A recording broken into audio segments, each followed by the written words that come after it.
Olá! Nos blocos anteriores trabalhamos com conceitos importantes sobre educação patrimonial e patrimônio cultural. Também, junto com o museólogo Everton, fizemos uma visita guiada na Catedral Metropolitana São Francisco de Paula. Vamos continuar falando mais um pouquinho sobre ela? Quando pensamos no restauro de bens patrimoniais, devemos levar em consideração a história do bem, as técnicas utilizadas para a construção ou criação desse patrimônio e as pessoas envolvidas nesse processo. A Catedral Metropolitana São Francisco de Paula é um bem que tem aproximadamente 200 anos de existência. Vamos conhecer um pouco da história desse templo, desde que foi erguida até os dias de hoje? Para entendermos o espaço que a catedral ocupa em Pelotas, é importante primeiro fazer uma breve viagem pela história do município. Chamamos a atenção para o fato de que antes da instalação da cidade, em um período anterior à chegada dos grupos europeus, a região era habitada em diferentes épocas por diferentes povos originários, a quem comumente chamamos de grupos indígenas. Sabemos que desde pelo menos 2.500 anos antes do presente, já havia comunidades ocupando toda essa região. E também precisamos salientar que grupos indígenas como os Guarani e os Caingangue estão presentes nos dias atuais em Pelotas, fazem parte da comunidade. Como ocorreu em vários locais do Brasil e das Américas, no final do século XVIII, há mais de 200 anos, europeus chegaram e começaram a construir a vila de São Francisco de Paula, que viria a ser, um tempo depois, a cidade de Pelotas. Essa cidade foi erguida principalmente pelos povos escravizados trazidos de diversos locais do continente africano e por seus descendentes. Eram essas pessoas que estavam na linha de frente das construções de prédios, fabricavam tijolos, faziam pinturas e acabamentos, entre tantas outras especializações em que estavam envolvidas. É importante destacar que, em geral, a história oficial buscou tornar esses grupos e indivíduos invisíveis, ou passou a falar sobre eles apenas quando se refere às antigas charqueadas pelotenses. Porém, sabe-se que essas pessoas não estavam só no trabalho braçal, e sim participando ativamente em vários outros ofícios. Pelotas só é o que é, a princesa do sul. A catedral só é o que é, porque foi construída pelo trabalho escravo, pelo trabalho escravizado. E hoje, quando a gente observa quem são esses trabalhadores, a impressão que nós temos é que a história se repete, porque os descendentes desses escravizados continuam recuperando aquilo que seus antepassados construíram praticamente, que é a recuperação das obras da catedral. E isso é considerado patrimônio. Então nós temos que começar a discutir o que é o patrimônio. O que é o patrimônio? Quem são as pessoas que compõem esse patrimônio? Agora que já sabemos que nos mais de 200 anos de Pelotas uma diversidade de pessoas construiu essa cidade, vamos acompanhar um pouquinho da história da catedral, que é tão antiga quanto Pelotas? A primeira capela da cidade foi construída em 1813 e, junto com o crescimento do centro urbano de Pelotas e a quantidade cada vez maior de pessoas morando nesse local, foram necessárias várias obras para aumentar e melhorar a capela, que se tornou primeiro a igreja matriz e mais tarde a catedral. Em 1826, a igreja foi praticamente reconstruída e sofreu uma série de modificações ao longo dos anos, como acompanhamos durante a visita guiada virtual. Foi em 1910 que a igreja passou a ser a Catedral de Pelotas. Em 1933, houve uma reforma e as janelas originais foram substituídas pelos vitrais que decoram a igreja. Já a edificação que conhecemos hoje em dia, com as pinturas internas e os elementos decorativos, existe desde o final da década de 1940. A catedral é considerada como o principal bem religioso cristão de vertente católica do município, sendo também um relevante ponto turístico, histórico e artístico da cidade. E diferentes pessoas se relacionam de muitas maneiras com o templo. É importante ressaltar mais uma vez que nem sempre a história mais contada, aquela que aparece nos livros e registros, é a história que narra a participação de todas as pessoas envolvidas na construção e manutenção de um bem. Os trabalhadores escravizados africanos e seus descendentes foram os construtores de muitas cidades do Brasil.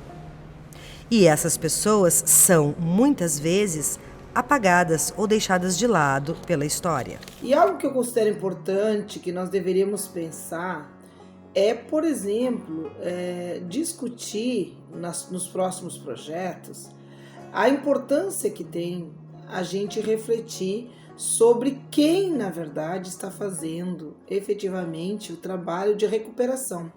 Quem são esses trabalhadores? Quais são suas famílias? Qual a sua origem? E aí, às vezes, eu fico pensando que seria muito importante nós observarmos como as relações de recuperação de memória, de história de patrimônio em Pelotas, elas acontecem. Elas acontecem numa perspectiva que muitas vezes não considera, né, quem são os verdadeiros construtores da história dessa cidade. E aí eu queria que a gente pensasse muito sobre isso. Porque às vezes eu tenho a impressão que a história se repete na medida em que aqueles que construíram a catedral, que não herdaram nenhuma riqueza, deixaram como descendentes aqueles que hoje não têm sua história contada, não têm os seus relatos registrados, na maioria das vezes, quando se pensa na história de Pelotas, e continuam fazendo o trabalho que os seus antepassados faziam no período da construção da catedral. Então eu só queria trazer esse questionamento para que a gente possa pensar até quando nós vamos continuar repetindo essa história e não dando protagonismo a quem de fato trabalhou, a quem de fato construiu todo o patrimônio. Pessoas de diversos grupos e classes sociais frequentavam e frequentam o templo. Além dos registros de famílias que faziam doações de diversos tipos para a paróquia, podemos acompanhar os nomes de algumas pessoas em documentos, como batismos e óbitos. Chama a atenção os livros de registro de pessoas escravizadas que existiam na Igreja Matriz, a Catedral. Aos 9 de agosto de 1848, nesta matriz de São Francisco de Paula de Pelotas, batizei e pus os santos óleos a Maria, preta, idade de 20 anos, escrava de José Antônio de Freitas. Foram padrinhos Manuel Pereira de Oliveira e Francisca Luísa Pereira. Nos 10 dias de outubro de 1844, nesta cidade de São Francisco de Paula, faleceu a inocente Maria, de idade 8 meses, filha natural de Balbina, escrava de Silvério José Carneiro de Campos. Não devemos esquecer, portanto, que a história da catedral não está só no prédio. Está em livros, documentos, fotografias, vídeos, em eventos, nas missas e, principalmente, na memória das pessoas da cidade.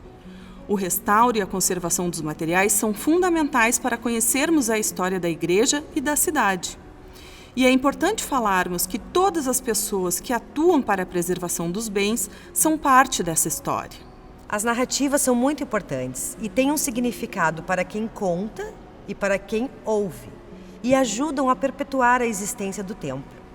A ideia de contar histórias nos mostra como um mesmo bem tem vários significados. A catedral é que dá o sustento para os meus filhos. Considero a igreja como a minha segunda casa. Passo a maior parte da minha vida em volta do prédio. Conheço o restauro das portas, acompanho de perto e conheço as histórias das portas. Essas aqui do lado são por onde os escravos entravam. Narrativa de Leandro Fernandes de Souza, cuidador de carros e membro do grupo Gotas de Esperança da Catedral. Desde 2004, me encontro à frente dessa paróquia como pároco da Catedral de São Francisco de Paula e constituímos naquele ano uma equipe de restauro com a preocupação de olhar para esse patrimônio e olhá-lo na perspectiva da preservação, da conservação. Claro, muitas pessoas implicadas, evidentemente, como não poderia ser diferente, pelos aspectos todos envolvidos, e creio que nós devemos honrar aqueles que outrora tiveram a ousadia da edificação desse bem que é a nossa catedral. Então, para a conservação e restauração, nos interessa deixar esse livro, esse documento, importante para a catedral, importante para a cidade, em boas condições, até para consulta de pesquisadores, historiadores, ou uma exposição, também isso é interessante. Mas também nos interessa a questão do estudo dos materiais, seja desse papel ou dessa tinta, e como ela vai se alterando, ou o que ela degrada, o que se mantém em bom estado. Então, o estudo dos materiais é uma questão interessante para nós, e esse livro possibilita isso. Em primeiro lugar, eu acho muito gratificante, assim, é gratificante, né? Porque desenvolver esse trabalho nem é tanto pelo financeiro, assim, e sim pelo amor, entende? A gente trabalha, na verdade, tem que amar o que faz. Então, o que eu sinto, assim, quando eu estou fazendo esse trabalho, porque todo mundo pensa, assim, na vida, né? Eu vou trabalhar, vou comprar um carro, vou comprar uma casa, mas nada disso a gente vai levar, entende? O que eu ganho é o que eu faço. Eu penso assim, no que eu vou deixar aqui, não o que eu vou levar, entende? Então, eu penso assim, no fazer isso aqui, eu tenho a certeza, assim, daqui 50 anos, 60 anos, eu ajudei a preservar isso. O meu filho vai ter a oportunidade de ver isso, os meus netos, as outras gerações, entende? As percepções sobre o patrimônio que é a catedral nos oferecem de várias maneiras elementos que podem transformar a forma como as pessoas se relacionam no dia a dia com outras pessoas, outros grupos e também com esses bens da cidade.